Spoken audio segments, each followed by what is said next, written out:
अब आप भी पा सकते हैं अपने बिजनेस के लिए 5 करोड़ रुपए तक का लोन बिना किसी कोलेटरल के।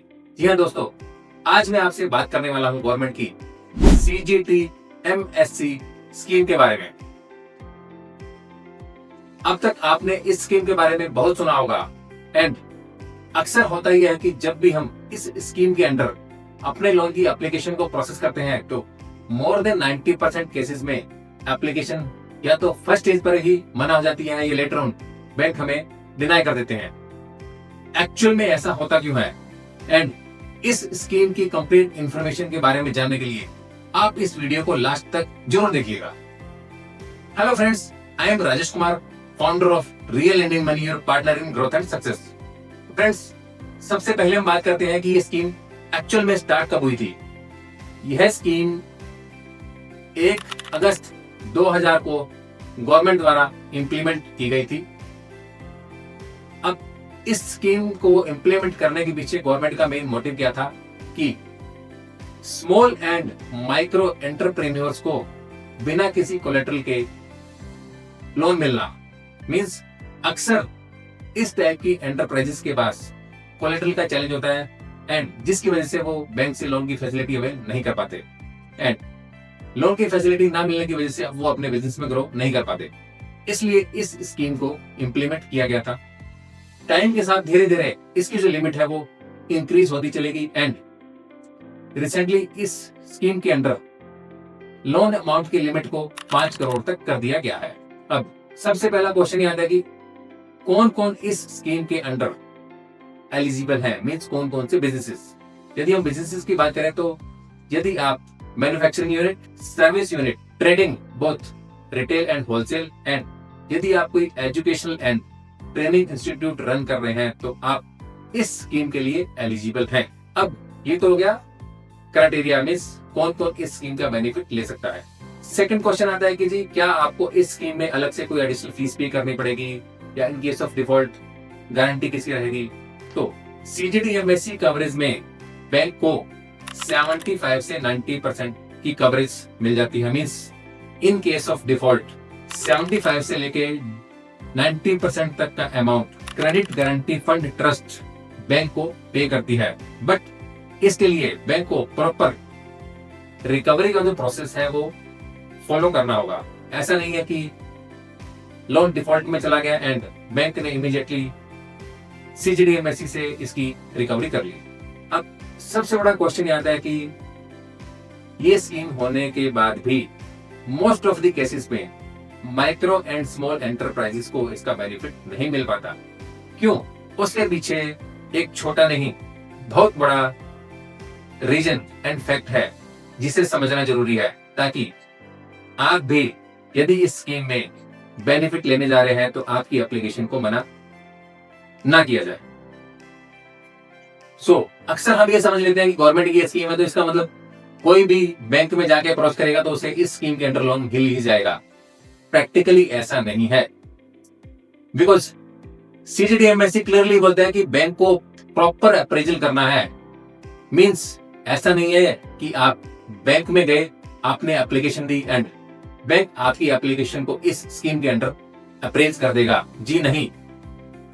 सबसे पहले हम यह जानने की कोशिश करेंगे कि अक्सर इस स्कीम में एंटरप्राइजेस को मना किया क्यों जाता है, या ऐसा क्या चैलेंज है जिसकी वजह से बैंक्स इस स्कीम के होने के बाद भी बिजनेसेस को लोन देने से मना कर देते हैं। तो सबसे पहली चीज आती है रिस्क। नॉर्मली इसके अंदर जैसे मैंने पहले भी आपको बताया कि 75 से लेकर के 90% का कवरेज है, बट नॉर्मली जो कवरेज रहता है वो रहता है 75%। Means in case of default केवल 75% लोन अमाउंट की ही रिकवरी हो पाएगी। मींस बैंक का अभी भी 25% का रिस्क है। ऐसा नहीं है कि 100% लोन की रिकवरी हो जाएगी। सेकेंडली, बैंक ये देखता है skin in the game. Means यदि आपने बैंक को कोई भी कोलेटरल एज ए सिक्योरिटी नहीं दी है तो उस केस में डिफॉल्ट होने के चांसेस बढ़ जाते हैं। थर्ड, जो सबसे इंपॉर्टेंट जो छोटे छोटे पॉइंट्स हैं, बैंक जिनके बेसिस पर यह ऑब्जर्व करके कि कस्टमर को लोन देना है या नहीं देना, तो वो कौन कौन से पॉइंट्स हैं। आपके पास सिर्फ आइडिया है, एग्जीक्यूशन नहीं है। नो क्लियर रीपेमेंट मीन्स आपके पास यह क्लैरिटी ही नहीं है कि आप अल्टीमेटली यदि इस स्कीम का बेनिफिट ले रहे हैं तो लोन को रीपे कैसे करेंगे। एंड सबसे इंपॉर्टेंट, ऑलरेडी आपकी एग्जिस्टिंग लोन्स की ईएमआई इतनी चल रही है, मीन्स आप ओवरबर्डन हैं। यदि ये सारे सर्कमस्टांसेस आपके साथ भी हैं तो उस केस में बैंक आपके प्रपोजल को डिनाई कर सकता है। इसी के साथ एक पॉइंट और आता है, पुअर बैंकिंग मीन्स आपके बिजनेस में कैश फ्लो ही नहीं है। यदि कैश फ्लो है भी तो आपकी बैंकिंग बहुत पुअर है, जो आपके बिजनेस के कैश फ्लो को शो ही नहीं कर रही। अब इस स्कीम में यदि आप कोई नया बिजनेस शुरू कर रहे हैं एंड एग्जिस्टिंग रनिंग बिजनेस भी है, दोनों केसेस में आप इस स्कीम का बेनिफिट ले सकते हैं। ऐसा नहीं है कि ये स्कीम केवल नए बिजनेस के लिए है, या यदि आपका कोई एग्जिस्टिंग बिजनेस है आप तभी स्कीम को बेनिफिट का ले सकते हैं। दोनों सिचुएशंस में आप इस स्कीम के बेनिफिट को अवेल कर सकते हैं। अब सबसे इंपॉर्टेंट, यदि आपको इस स्कीम का बेनिफिट लेना है तो आपको क्या करना होगा।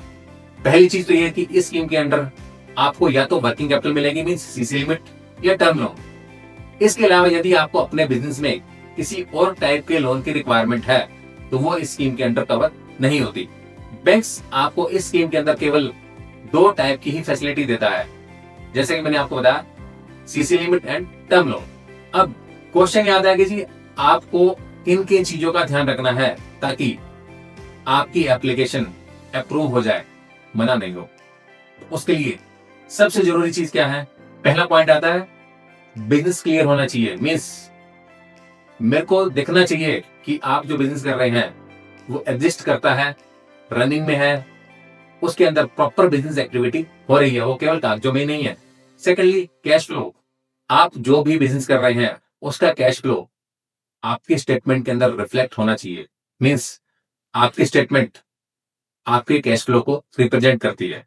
एंड लोन का जो एंड यूज है वो क्लियर होना चाहिए। यदि आपके लोन का एंड यूज क्लियर नहीं है तो उस केस में भी बैंक्स आपकी एप्लीकेशन को डिनाई कर सकते हैं। यदि आप भी इस स्कीम के बारे में और डिटेल या इंफॉर्मेशन जानना चाहते हैं तो नीचे दिए गए नंबर पर आप हमसे संपर्क कर सकते हैं। साथ ही इस वीडियो को आप ज्यादा से ज्यादा लोगों को शेयर कीजिए सो दैट वो भी इसका बेनिफिट लेकर के अपने बिजनेस को ग्रो कर सकें। साथ ही आप हमारे चैनल को सब्सक्राइब जरूर कर दीजिए सो दैट आपको इस तरह के लेटेस्ट वीडियोस के अपडेट मिलते रहे।